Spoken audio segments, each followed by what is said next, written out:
Hello 11th class. आज का हमारा टॉपिक चलेगा बोर्स मॉडल।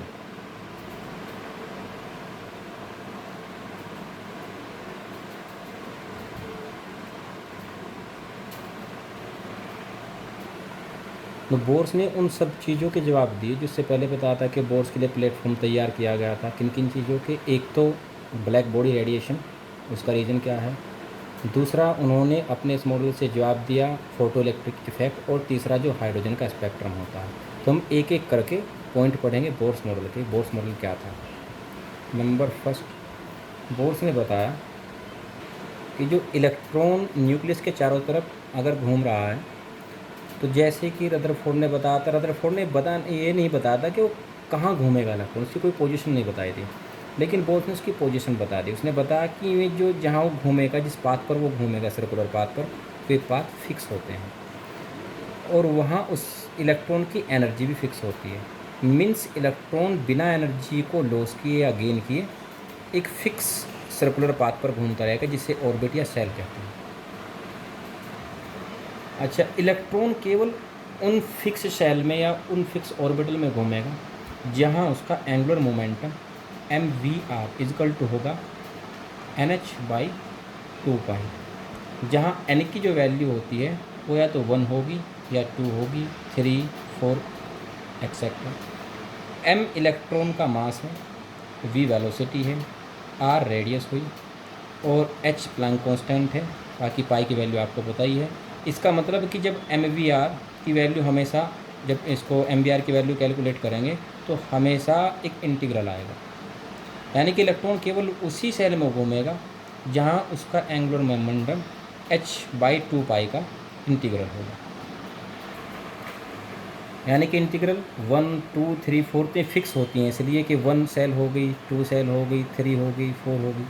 तो इनमें इलेक्ट्रॉन को फिक्स होकर के घूमना है और बिना एनर्जी का लॉस किए।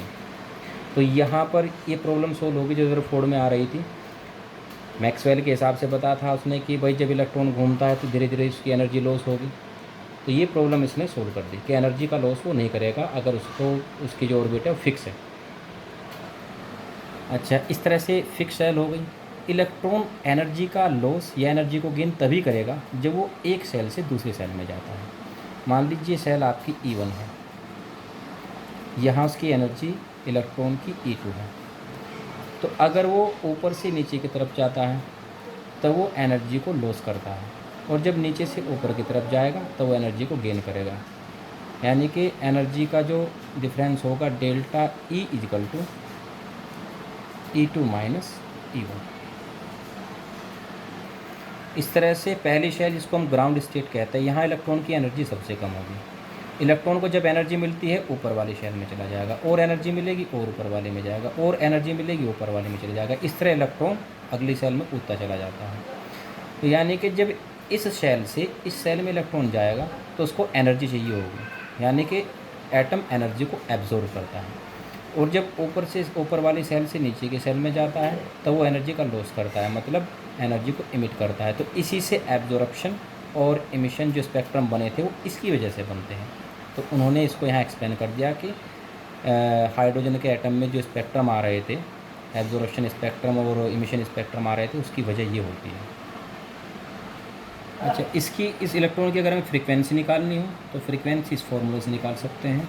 New is equal to delta E upon H, जहाँ एच है प्लैंक कांस्टेंट, और डेल्टा E का मतलब क्या है, E2 minus E1 by delta H. इसी को कहते हैं बोर्स फ्रीक्वेंसी रूल, जो इस फॉर्मूला से बताया। इस फॉर्मूले को कहेंगे हम बोर फ्रीक्वेंसी रूल।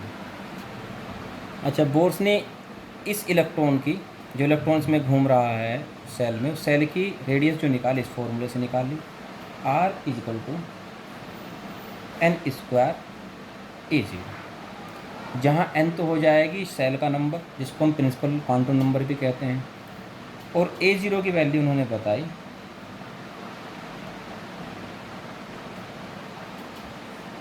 52.9 pm। तो इससे वो से इलेक्ट्रॉन की या शेल की रेडियस निकलेगी। इसी को कहते हैं बोर रेडियस। जो 52.9 है ना, उसको बोलेंगे हम बोर। अच्छा, किसी फिक्स सेल में इलेक्ट्रॉन की जो एनर्जी है उसको निकालने के लिए उन्होंने फॉर्मूला दिया En equal to minus RH और 1/n²। इसको मैं यहाँ से हटा देता हूँ, 1/n²। इससे हम किसी शेल में जो इलेक्ट्रॉन मूव कर रहा है उसकी एनर्जी को निकाल सकते हैं। यहाँ n हो जाएगा principal quantum number, means shell का जो नंबर बनता है, इसकी वैल्यू 1, 2, 3 वगैरह कोई भी इंटीगर होगा। और RH होता है रिडबर्ग कांस्टेंट, जिसकी वैल्यू होती है RH इक्वल टू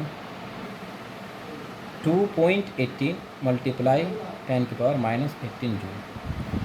तो ये एनर्जी इस तरह से निकालने के, मान लीजिए कोई इलेक्ट्रॉन है वो पहली शेल में है, तो En इक्वल टू हो जाएगा RH की वैल्यू 2.18 मल्टीप्लाई 10⁻⁻18 और 1/1 का स्क्वायर, मीन्स कुल मिला करके 1 ही आ जाएगा उसको कैलकुलेट करके। तो जो फर्स्ट सेल है उसके इलेक्ट्रॉन में जो एनर्जी होगी वो होगी 2.18 मल्टीप्लाई 10⁻⁻18। मान लीजिए दूसरी सेल में है तो यहाँ 2 रख करके निकाल लेंगे, 2 का स्क्वायर करके। तो इस तरह से जिस सेल की हमको एनर्जी निकालनी है, वो इलेक्ट्रॉन को कितनी एनर्जी चाहिए उसमें मूव करने के लिए, उसी सेल का नंबर यहाँ रख करके हम उसकी एनर्जी को निकाल सकते हैं। अच्छा, ये वाला फॉर्मूला अप्लाई होता है केवल हाइड्रोजन के एटम के लिए। अगर कोई दूसरे एलिमेंट हो जिनमें केवल एक इलेक्ट्रॉन हो, जैसे कि हीलियम का पॉजिटिव He पॉजिटिव जिसमें एक इलेक्ट्रॉन होगा, या Li2 पॉजिटिव या Be3 पॉजिटिव, इन सब में एक एक इलेक्ट्रॉन होता है। उसके लिए जो उन्होंने फॉर्मूला बताया वो फॉर्मूला था En equal to minus RH और Z²/n² जूल में।